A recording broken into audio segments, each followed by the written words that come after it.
லிட்டருக்கு 10 ரூபாய் பசு கோமியம் வாங்கும் உத்தரப்பிரதேச பாஜக அரசு. உத்தரப்பிரதேசத்தை ஆளும் முதல்வர் யோகி ஆதித்யநாத் தலைமையிலான பாஜக அரசு கால்நடை வளர்ப்போரிடமிருந்து பசு கோமயத்தை லிட்டருக்கு 10 ரூபாய் கொடுத்து வாங்கும் திட்டத்தை தொடங்கியுள்ளது.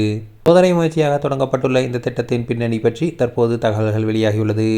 உத்தரப்பிரதேசத்தில் பாஜகவின் ஆட்சி நடக்கிறது. முதல்வர் யோகி ஆதித்யநாத் செயல்பட்டு வருகிறார். அடுத்த ஆண்டு தொடக்கத்தில் உத்தரப்பிரதேசத்தின் சட்டசபை தேர்தல் நடைபெறவுள்ளது. இதற்கு தற்போதிருந்தே அனைத்து கட்சிகளும் தயாராகியுள்ளன. இந்த நிலையில் தான் தற்போது உத்தரப்பிரதேச அரசு புதிய திட்டம் ஒன்றை சோதனை அடிப்படையில் தொடங்கியுள்ளது. அந்த திட்டம்தான் விவசாயிகள் கால்நடைகள் வளர்ப்போரிடமிருந்து பசுவின் கோமயத்தை வாங்கும் திட்டமாகும். இந்த திட்டத்தின் கீழ் பசுவின் 1 லிட்டர் கோமயத்தை 10 ரூபாய் கொடுத்து கொள்முதல் செய்து வருகிறது. இந்த திட்டம் சோதனை முயற்சியாக தற்போது சஹரேல் மாவட்டத்தில் செயல்படுத்தப்பட்டு வருகிறது.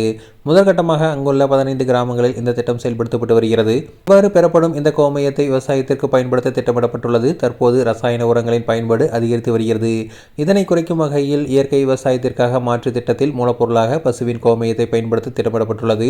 பசுவின் கோமயத்தை பதப்படுத்தி விவசாயிகள் இடுபொருளாக பயன்படுத்தி உற்பத்தியை பெருக்க முடியுமா என்பது இன்னும் தெரியவில்லை. இது பற்றி அதிகாரிகள் ஆராய்ந்து வருகின்றனர். அது மட்டுமின்றி இந்த திட்டத்தின் இன்னொரு நோக்கம் என்பது விவசாயிகள், கால்நடை வளர்ப்போர் மற்றும் கிராம பெண்களுக்கு வருவாய் உருவாக்கி கொடுப்பதற்கும் இதன் மூலம் கிராமப்புறங்களில் கால்நடை வளர்க்கும் குடும்பங்களுக்கு கூடுதல் வருமானம் கிடைக்கும். அதோடு வயதாகி பசுமாடுகள் பால் தராவிட்டாலும் கூட அதன் கோமயம் வழியாக பணம் சம்பாதிக்க வழிவகுக்கும் என தெரிவிக்கப்பட்டுள்ளது.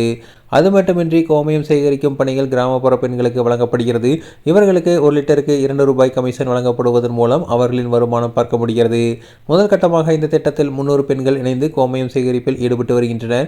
எதிர்காலத்தில் இந்த திட்டத்தின் வழியாக பெண்களுக்கு ஆண்டுக்கு 2 லட்சம் வரை சம்பாதிக்கலாம் என மதிப்பீடு செய்யப்படுகிறது.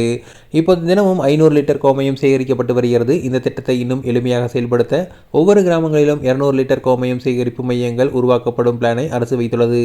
இது தவிர இந்த திட்டம் சக்சஸ் ஆகும் பட்சத்தில் எதிர்காலத்தில் பிற பகுதிகளுக்கு விரிவாக்கம் செய்யவும் 1 லிட்டர் கோமயத்திற்கான கொள்முதல் விலையை 10 ரூபாயிலிருந்து 20 உயர்த்தி வழங்க திட்டமும் முதல்வர் யோகி ஆதித்யநாத் அரசின் கைவசம் உள்ளதாக உள்ளது.